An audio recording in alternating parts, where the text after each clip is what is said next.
E aí, já pensou em ganhar muito dinheiro com um canal de corte igual esse daqui que você está assistindo? No primeiro link da descrição temos um aulão para você que quer começar um canal de cortes e faturar muito aqui na internet. Também teremos planilhas que irão te ajudar na hora de organizar a produção do seu canal. Tá esperando o quê?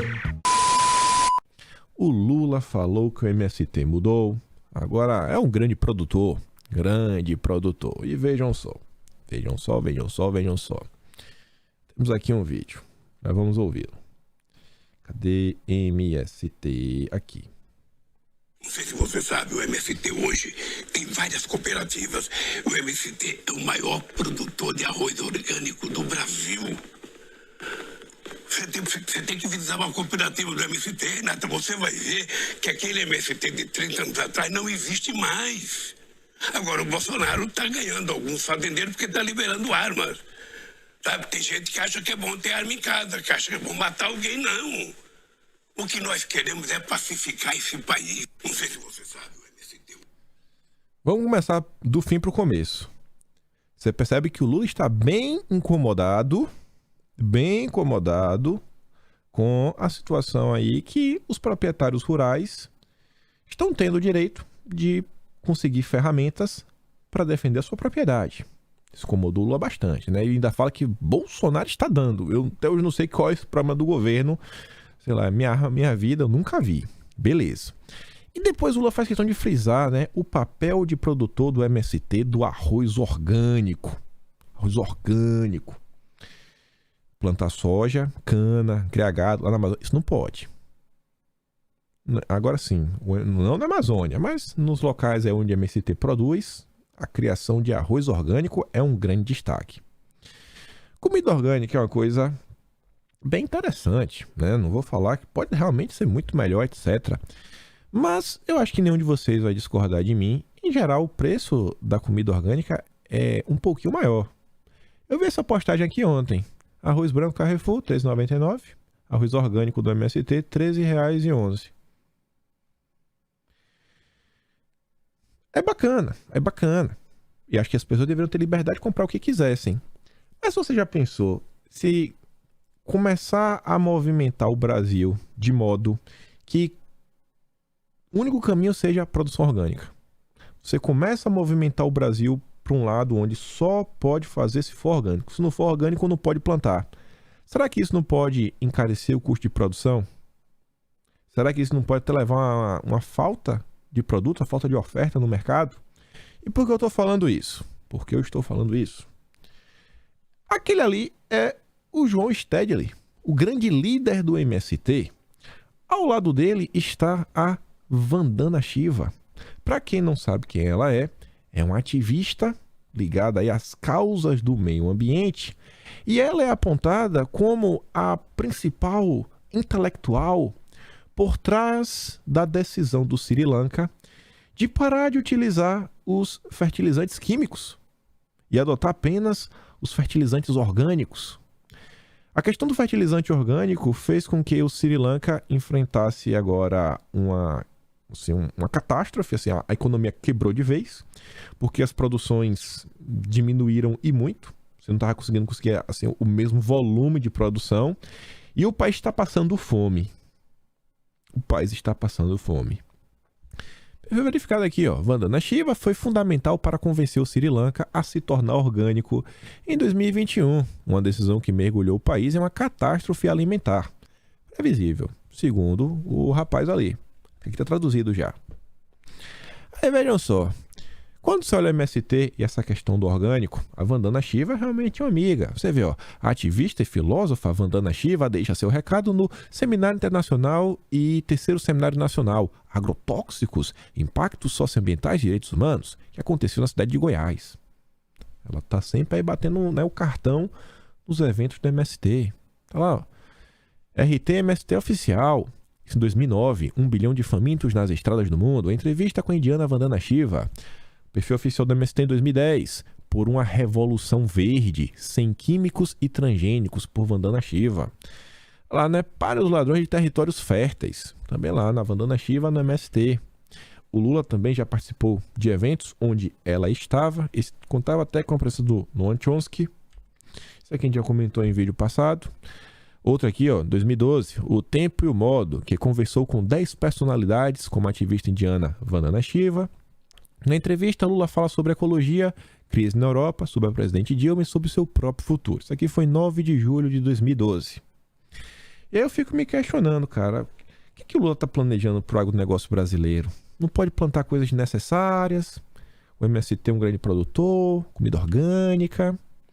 Vandana Shiva adere ao abaixo assinado Lula Livre. Eita, isso é sensacional. Sensacional, hein, Lula? E aí, vejam só. O MST e a turma da esquerda, eles chamam defensivos agrícolas de agrotóxicos. E o uso da linguagem é bem complicado, porque uma coisa é um defensivo agrícola. E eu não estou falando que ele não possa causar problemas, você utilizar demais, etc. Beleza, pode causar problemas na alimentação humana, etc. Mas você chamar de agrotóxico, será que realmente, assim, é uma coisa pra matar as pessoas? Assim, pô, bicho, que onda é essa, pô? Você vê, ó, campanha permanente contra os agrotóxicos e pela vida. Tá lá o MST, a Vandana Shiva. A Vandana aí fez o Sri Lanka no Jama fertilizante químico. Não vai poder também utilizar defensivo agrícola. E aí? E se a produção no Brasil reduzir muito? Eu acho que no Brasil não falta comida. E o restante do planeta? A gente vai entrar num caos alimentar pior do que já está acontecendo agora? E aí vejam só. Humberto Costa. Vitória. Conseguimos adiar a votação do PL do veneno. Não é nem mais agrotóxico, agora já é veneno.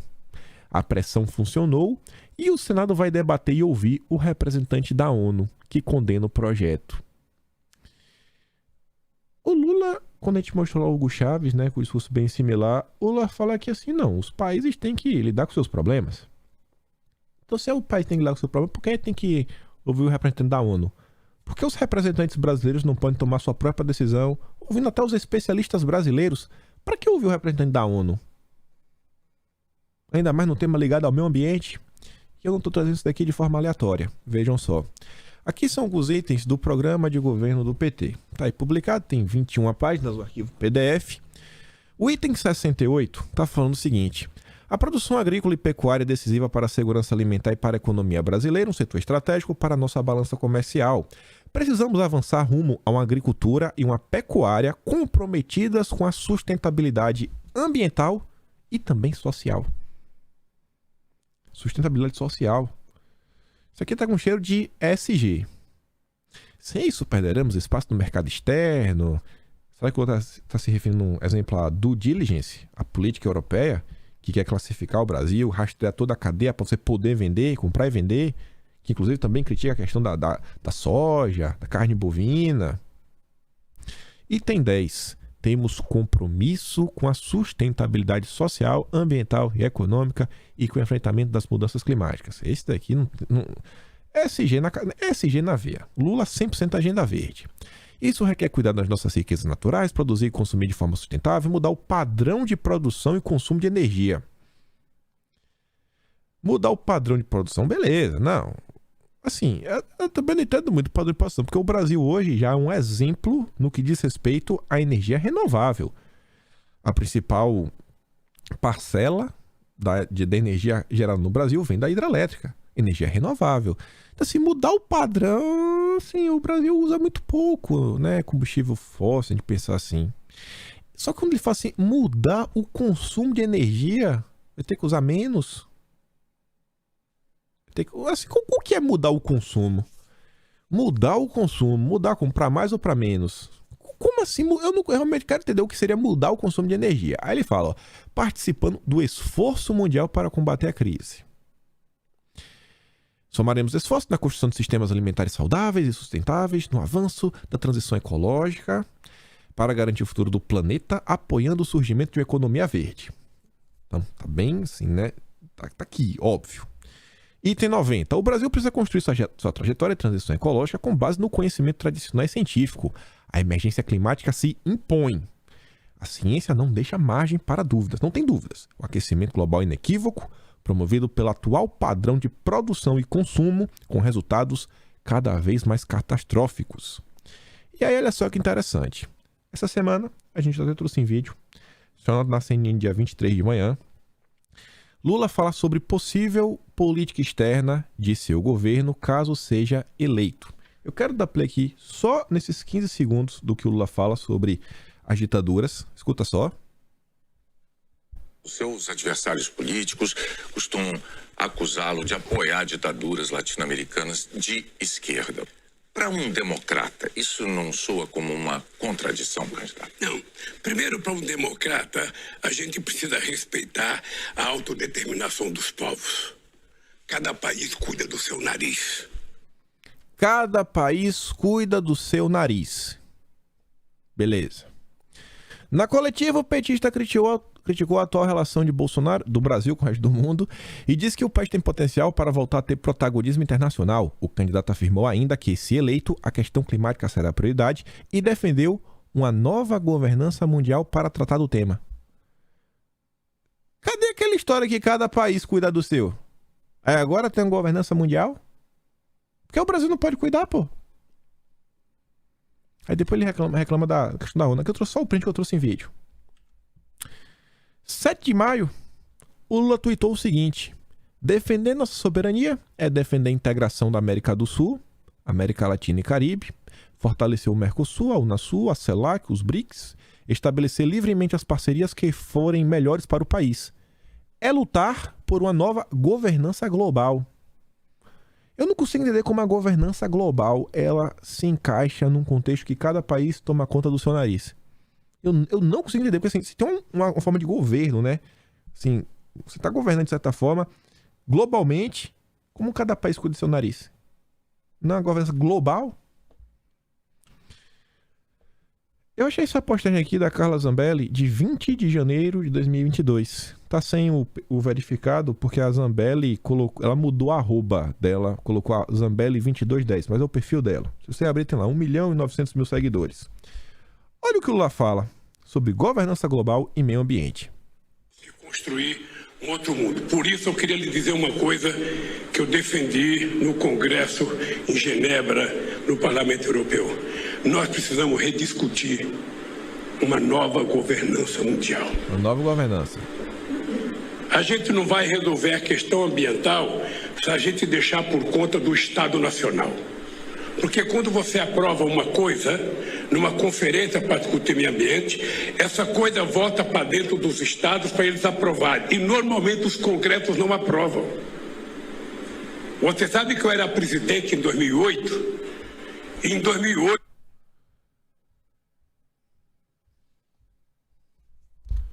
O Lula fala que cada país cuida do seu nariz.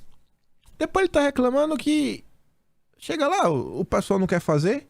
Ou seja, na hora de lidar com essas questões do mundo verde, aí pode vir uma coisa de cima para baixo. Aí pode ter uma governança global de cima para baixo para ordenar o que tem que ser feito e o que não pode ser feito. Estranho, viu? É só pergunta. No item 91 do programa de governo do Lula, fala o seguinte, ó: os custos de não enfrentar o problema climático são inaceitáveis. Ou seja, os custos de não enfrentar não dá para aceitar. Os custos para enfrentar são aceitáveis? O oposto é verdade? Com projeções de forte redução do PIB e perdas expressivas na produção nacional no médio prazo. E principalmente, perda de vida, blá blá. Aí ele fala, né, que nosso compromisso será cumprir de fato metas, como o país assumiu na conferência de 2015 em Paris, e ir além, garantindo a transição energética, a transformação das atividades produtivas para um paradigma de sustentabilidade em dimensões ambiental, social e econômica. Vai mudar o paradigma, você vai fazer uma revolução. Quando o Lula fala que os custos, né, são inaceitáveis, essa questão do custo eu achei interessante, porque em 14 de agosto, o Gustavo Petro, ele compartilhou um artigo mesmo, da London School University, London School of Economics. O artigo está aqui depois já. London School of Economics. E ele falava o seguinte, ó: aqui você encontra um importante estudo sobre a economia e a crise climática na América Latina, a possibilidade de um grande plano verde, né, se integrar a América Latina, que meu governo está disposto a apoiar. O Petro está disposto a apoiar. O Lula também defende a governança global sobre o tema. Então, pelo menos essa parceria Lula-Petro, eu acho que sai fácil do papel. O artigo fala o seguinte, ó: Comércio latino-americano na era das mudanças climáticas. O impacto das mudanças climáticas será mais devastador na América Latina do que na maior parte do mundo. Não combater vai trazer prejuízos para o Brasil. É exatamente o que o Lula está falando no negócio dele. É exatamente o que o Gustavo Petro também está falando. Influenciando também a capacidade do comércio da região e suas perspectivas de exportações a longo prazo. Lula falou que o impacto era no médio prazo. Longo, médio é relativo, né? Porque não está falando médio prazo é quanto tempo é médio prazo? 5 anos? Longo prazo, quanto tempo é longo? 6 anos? Os caminhos para a cooperação regional em torno da transformação verde da política industrial e adequação de um pacto verde da América Latina para apoiar a transição para economias sustentáveis, competitivas, inclusive na região. Está falando isso que é o objetivo desse evento. Esse documento consta com a palavra Brasil aparece 76 vezes, até o BNDES aparece por aí. O cara que escreveu esse artigo é seguido pelo Petro, pelo Boric, pelos ministros da economia do Chile, da Colômbia. O cara também é seguido por um perfil ligado à ONU. Sim, é interessante isso, como as coisas são colocadas. E aí eu fico me questionando, né? Vendo tudo isso daí. O que é que o Lula realmente planeja para o agronegócio brasileiro? O aliado do Lula, o Josué Gomes, deixou, sim, de forma bem aberta, clara, o documento que a Fiesp está entregando para os governadores do estado de São Paulo, que eles esperam um desenvolvimento baseado na agenda do ESG, um desenvolvimento também que se paute sobre a quarta revolução, né? Quarta revolução industrial. E fica o questionamento. Será que vai ter... Como serão essas novas regras? O que é que o Lula realmente... O que é que o Lula define como soberania nacional? Quando é válido ter uma governança global? Quando cada país pode cuidar do seu próprio nariz? São perguntas aí que eu acho que o Jornal Nacional, né, jamais vai perguntar ao Lula. Eu acho que jamais teremos essa oportunidade. Eu acho que dá para ter um vislumbre do que pode vir, mas tem gente que quer pagar para ver. Antes de encerrar o vídeo, só queria reforçar. Bonorinho hoje estará no Pânico. Agora, né? Acho que a partir de meio-dia. Não sei que horas ele entra. Tá voltando meio-dia. Não sei se ele entra ao meio-dia confirmado. Às 4 da tarde. Vai estar com o Muzi e com o Cariani. Eu vou mandar para vocês esse vídeo aqui. Pra vocês sentirem um pouco do clima que Bolsonaro pode encontrar. O Muzi aí falando de jornalistas. E o Júlio Balestrin no vídeo que não vai estar lá, mas é amigo do Paulo Muzi e do Cariani. Ele falando sobre a Rede Globo, né? Façam um favor para si mesmos. Parem de assistir a Rede Globo.